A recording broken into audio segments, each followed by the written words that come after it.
Canal Meia-Noite, o seu canal do terror. Olá pessoal, antes de começar, dê um like e se inscreva no canal. Agora então vamos para o relato.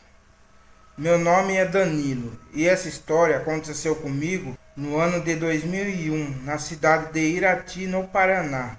Para começar o relato, eu sou de classe média e a minha família tem alguns bens de valor em um sítio que fica na região da nossa cidade. Certo dia, chegou uma notícia que o caseiro do sítio do meu pai tinha falecido de repente. Claro, pela sua idade, que era por volta de 70 anos, poderia mesmo acontecer isso a qualquer hora, como outra pessoa qualquer da sua idade. Meu pai, foi até o local para ajudar no enterro e ver se arrumava outro funcionário para trabalhar na fazenda. Ele ficou no sítio alguns dias e quando conseguiu um novo caseiro, ele voltou para cá.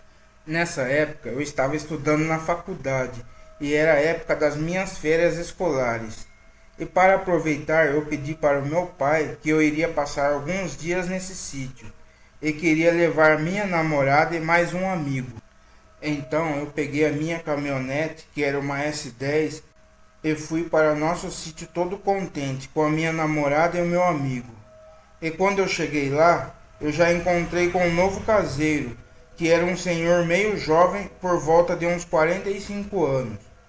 Proseamos um pouco e ele me disse que não tinha família e que era sozinho no mundo. Depois conversamos alguns assuntos sobre o seu sítio, estava tudo bem ou se ele precisava de alguma coisa.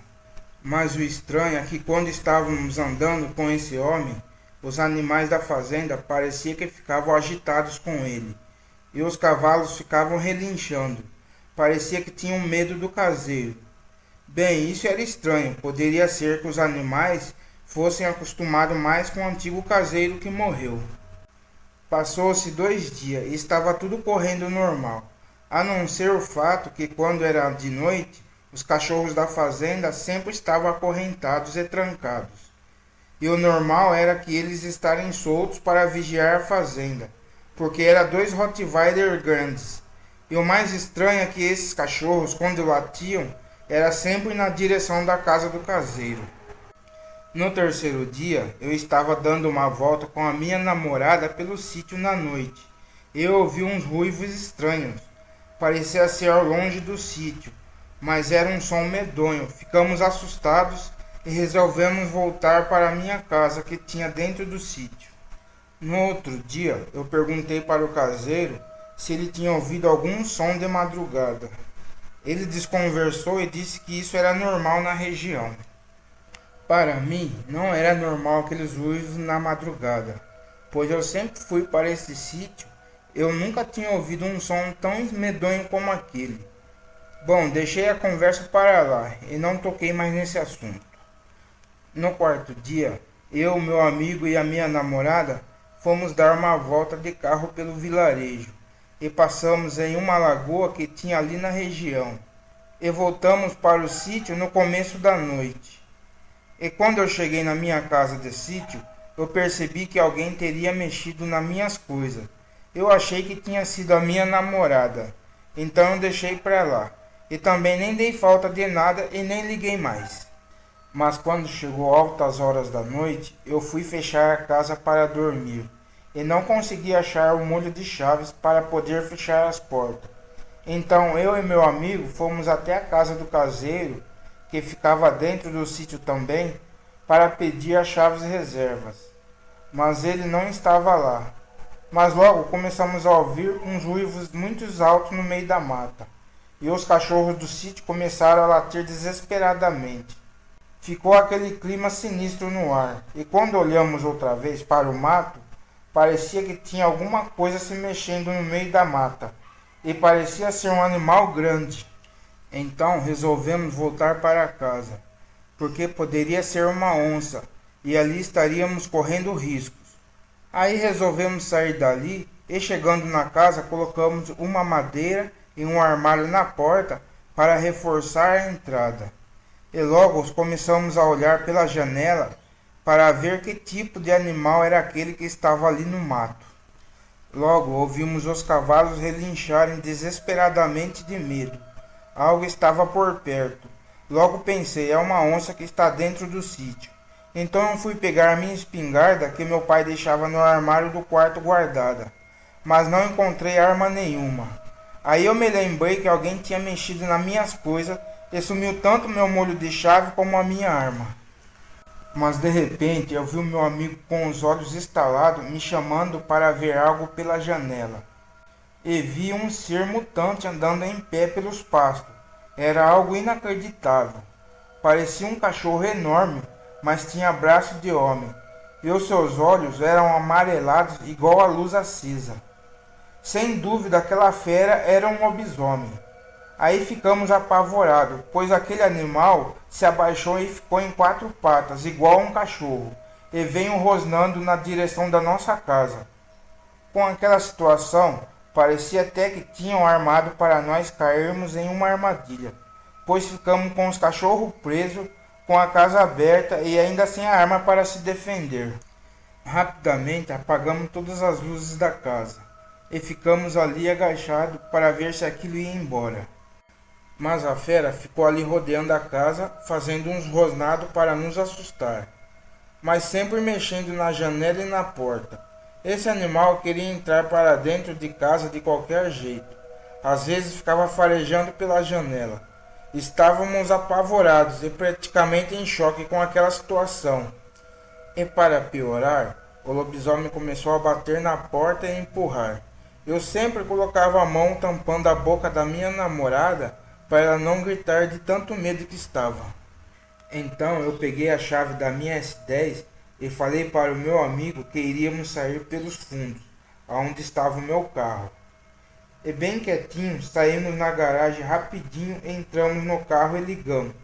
E quando estávamos saindo da garagem, a fera veio e deu uma cacetada na traseira do carro para impedir a nossa fuga, mas não adiantou, conseguimos sair dali. Aí eu pensei comigo, ora, se a minha chave do meu automóvel tivesse sumido, nós estaríamos fritos ali dentro daquela casa. O fato é que a fera ainda correu atrás do carro em 4 patas, mas não conseguiu nos alcançar.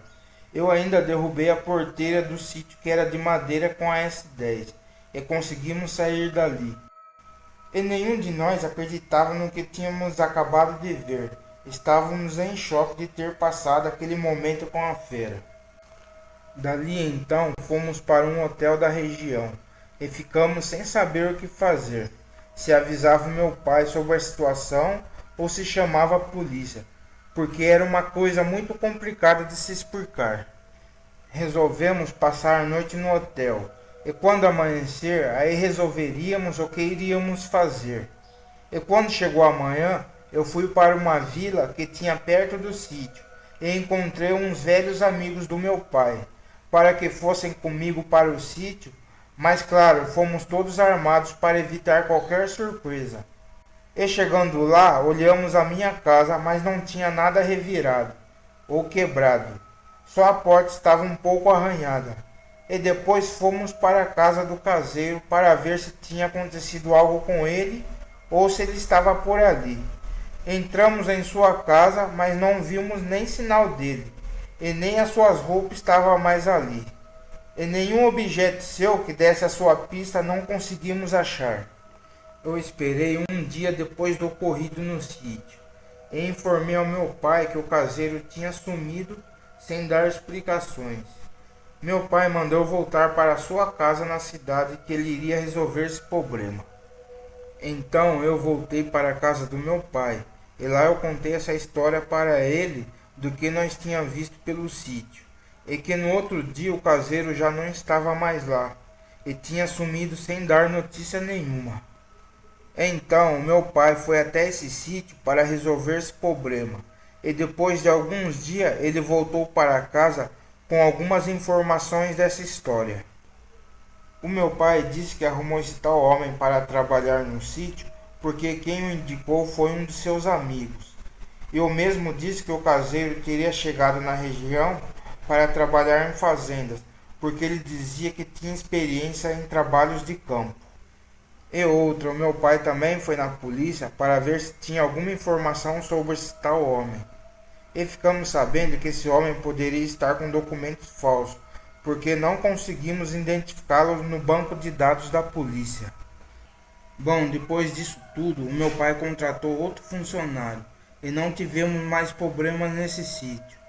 E o caseiro que sumiu de repente, não soubemos mais nada sobre ele. Mas uma coisa você pode ter certeza, que ele tinha algo a ver com o lobisomem, eu acho que ele tinha sim. Ou será que o lobisomem também deu um fim nele? Vai saber, né? Essa história é do senhor Danilo da cidade de Irati, no Paraná. Então, pessoal, já imaginou você no sítio e é pego de surpresa por uma fera dessa, com um cenário todo favorável ao lobisomem, por causa que a chave sumiu, os cachorros todo trancado e a arma também sumiu? Aí é foda, né?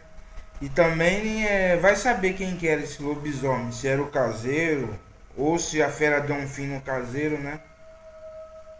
Bom, se você gostou da história, se inscreva no canal e dê um like para ajudar o canal a crescer. Valeu e obrigado a todos.